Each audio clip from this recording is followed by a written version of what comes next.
नमस्कृत्य नरं चैव नरोत्तमं देवीं सरस्वतीं व्यासं ततो जयमुदीरयेत्। ओम नमो भगवते वासुदेवाय। ओम नमः पितामहाय। ओम नमः प्रजापतिभ्यः। ओम नमः कृष्णद्वैपायनाय। ओम नमः सर्वविघ्नविनायकेभ्यः।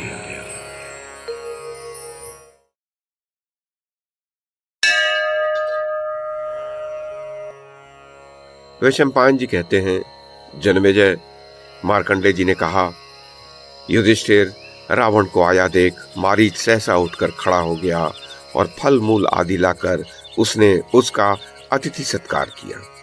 फिर कुशल मंगल के पश्चात पूछा, राक्षस राज, ऐसी क्या आवश्यकता आ पड़ी जिसके लिए आपने यहाँ तक आने का कष्ट उठाया? मुझसे यदि आपका कोई कठिन से कठिन कार्य भी होने वाला हो तो उसे निसंकोच बतावे और ऐसा समझें कि वह कार्य हो गया। रावण क्रोध और अमर्ष में भरा हुआ था। उसने एक एक करके राम के सारे दुस्साहसी काम संक्षेप में बता दिए। सुनकर मारीच ने कहा, रावण, श्री रामचंद्र जी के पास जाने से तुम्हारा कोई लाभ नहीं होगा। मैं उनका पराक्रम जानता हूं। भला इस जगत में ऐसा कौन है जो उनके बाणों का वेग सह सके? उन्हीं महापुरुष के कारण आज मैं यहाँ सन्यासी बना बैठा हूँ। प्रतिकार लेने की नियत से उनके पास जाना मृत्यु के मुख में जाना है। किस दुरात्मा ने तुम्हें ऐसा करने का परामर्श दिया? उसकी बात सुनकर रावण के क्रोध का पारा और भी चढ़ गया। उसने डांट कर कहा, मारीच, यदि तू मेरी बात को नहीं मानेगा तो निश्चय जान तुझे अभी मृत्यु के मुख में जाना पड़ेगा। युधिष्ठिर, मारीच ने मन ही मन सोचा, यदि अब मृत्यु होनी ही है तो श्रेष्ठ पुरुष के ही हाथ से मरना अच्छा होगा। अतः उसने पूछा, अच्छा बताओ, मुझे तुम्हारी क्या सहायता करनी होगी? रावण बोला, तुम एक सुंदर मृग का रूप धारण करो, जिसके सींग रत्नमय प्रतीत हो और शरीर के रोएं भी चित्र विचित्र रत्नों के ही रंग वाले जान पड़े। फिर सीता की दृष्टि जहां पड़ सके ऐसे स्थान पर खड़े होकर उसे लुभाओ। सीता तुम्हें देखते ही पकड़ लाने के लिए अवश्य रामचंद्र को तुम्हारे पास भेजेगी। उनके दूर चले जाने पर सीता को वश में करना सहज होगा। मैं उसे हर कर ले जाऊंगा और रामचंद्र अपनी प्रिय स्त्री के वियोग में बेसुध होकर प्राण दे देंगे। बस तुम्हें यही सहायता करनी है। युधिष्ठिर, रावण की बात सुनकर मारीच को बहुत दुख हुआ, परंतु वह असहाय था। अतः श्री रामचंद्र जी के आश्रम के समीप जाकर उन दोनों ने अपनी मंत्रणा के अनुसार सब कार्य किया। रावण मूड़ मुड़ाए, भिक्षा पात्र हाथ में लिए एवं त्रिदंडधारी सन्यासी का रूप धारण करके और मारीच मृग बनकर वहां प्रस्तुत हो गए। मारीच ने विदेह नंदिनी सीता के समक्ष अपना मृग रूप प्रकट किया। विधि के विधान से प्रेरित होकर सीता ने उस मृग को लाने के लिए श्री रामचंद्र जी को भेजा। श्री रामचंद्र जी सीता का प्रिय करने के लिए धनुष हाथों में ले लक्ष्मण को सीता की रक्षा का भार सौंपकर मृग को लाने की इच्छा से तुरंत चल दिए। वे धनुष बांध ले, पीठ पर तरकस बांधकर, कटी में कृपाण लटकाए तथा हाथों में दस्ताने पहने उस मृग के पीछे उसी प्रकार दौड़े जैसे मृगशिरा नक्षत्र के पीछे भगवान रुद्र दौड़े थे। मायावी राक्षस मारीच कभी छिप जाता और कभी नेत्रों के समक्ष प्रकट हो जाता। इस प्रकार वह श्री रामचंद्र जी को आश्रम से बहुत दूर खींच ले गया। तब श्री रामचंद्र जी ये ताड़ गए कि ये कोई मायावी राक्षस है। ये बात ध्यान में आते ही प्रतिभाशाली श्री रघुनाथ जी ने एक अमोघ बाण लेकर उस मृग रूपधारी निशाचर को मार डाला। श्री रामचंद्र जी के बाण से आहत हो मरते समय मारीच ने उनके ही स्वर में हा सीते, हा लक्ष्मण कहकर आर्तनाद किया। युधिष्ठिर, विदेह नंदिनी सीता ने भी उसकी यह करुणा भरी पुकार सुनी। उसकी पुकार सुनते ही जिस ओर से वह ध्वनि आई थी उसी ओर वे दौड़ी। तब लक्ष्मण ने उनसे कहा, भीरू, भयभीत होने की कोई बात नहीं है। भला कौन ऐसा है जो भगवान राम को मार सकेगा? शुचिस्मिते, तुम 2 ही घड़ी में अपने पति भगवान श्री राम को यहाँ उपस्थित देखोगी। ये बात सुनकर रोती हुई सीता ने लक्ष्मण की ओर देखा।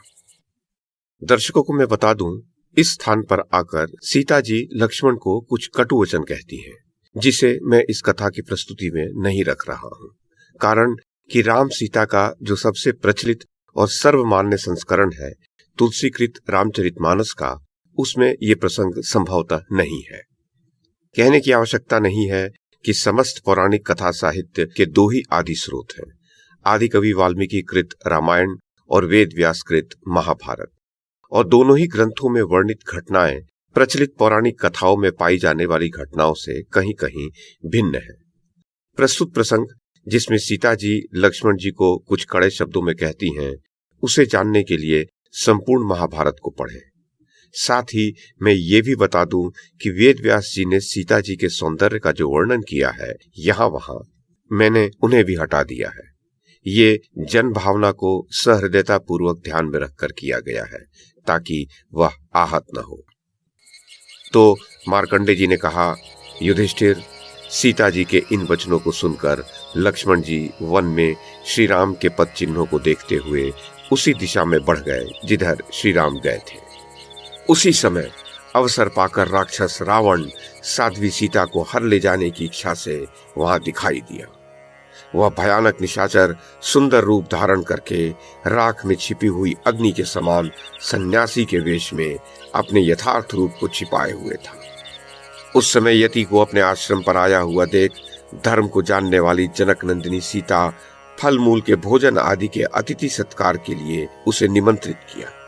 राक्षस राज रावण सीता की दी हुई उन सभी वस्तुओं की अवहेलना करके अपने वास्तविक रूप में प्रकट हो गया और विदेह राजकुमारी को इस प्रकार सांत्वना देने लगा, सीते, मैं राक्षसों का राजा हूँ।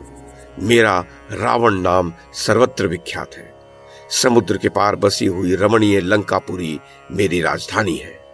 वहां नर नारियों के बीच मेरे साथ रहकर तुम बड़ी शोभा पाओगी।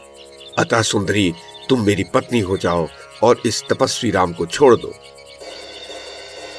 युधिष्ठिर, राजन, रावण के ऐसे वचन सुनकर सुंदरी जनक किशोरी ने अपने दोनों कान बंद कर लिए और उससे इस प्रकार कहा, बस अब ऐसी बातें मुंह से न निकाल। नक्षत्रों सहित आकाश फट पड़े, पृथ्वी टूक टूक हो जाए और अग्नि अपनी उष्णता त्याग करके शीतल हो जाए, परंतु मैं रघुकुल नंदन श्री रामचंद्र जी को नहीं छोड़ सकती। गंड स्थल से मद की धारा बहाने वाले पद्ममाला मंडित वनवासी गजराज की सेवा में उपस्थित होकर कोई हथिनी किसी शूकर को कैसे छू सकती है? जो फूलों के रस से बने हुए मधुर पेय तथा मधुमक्खियों द्वारा तैयार किया हुआ मधु पी चुकी हो, ऐसी कोई भी नारी कांजी के रस का लोभ कैसे कर सकती है? रावण से इस प्रकार कहकर सीता अपने आश्रम में प्रवेश करने लगी। उस समय क्रोध के मारे उनके ओठ फड़क रहे थे और वह अपने दोनों हाथों को बारंबार हिला रही थी। उसी समय रावण ने दौड़कर उनका मार्ग रोक लिया और कठोर स्वर में उन्हें डराना धमकाना आरंभ किया। इससे वे भय के मारे मूर्छित हो गई। युधिष्ठिर, तब रावण ने उनके केश पकड़ लिए और आकाश मार्ग से लंका की ओर प्रस्थान किया। उस समय वे तपस्विनी सीता हा राम की रट लगाती हुई रो रही थी और वह राक्षस उन्हें हर कर लिए जा रहा था।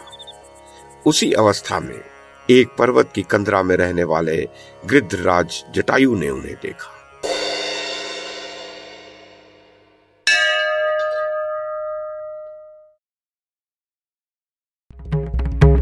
YouTube के माध्यम से महाभारत की कथा को एक श्रृंखला के रूप में प्रस्तुत करने का हमारा ये प्रयास यदि आपको सराहनीय लगा हो तो कृपया इस कड़ी को लाइक और शेयर करें, चैनल को सब्सक्राइब करें और बेल आइकन को दबाएं। साथ में अन्य लोगों को भी देखने के लिए प्रेरित करें।